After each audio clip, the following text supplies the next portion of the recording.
It is Wednesday evening here in San Antonio. It is late before I'm getting around to shooting this video, so today on Hump Day Help Tips, I'm going to give you some things you should not be late for, where timeliness is really important when you're buying a house. So the first thing is going to be your delivery of the earnest and option money.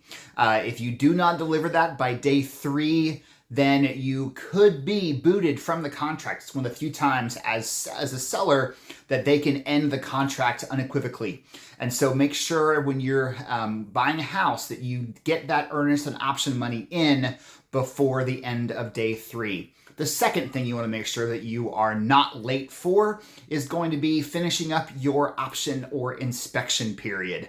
Any negotiations that have to be done, any changes to the contract that you're wanting to have happen need to be agreed upon by 5 p.m. on the last day of option.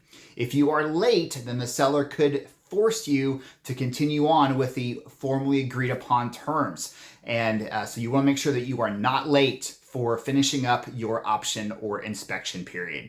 And the last thing you want to make sure that you are not late for is going to be your closing appointment. A lot of escrow officers are putting closings back to back to back.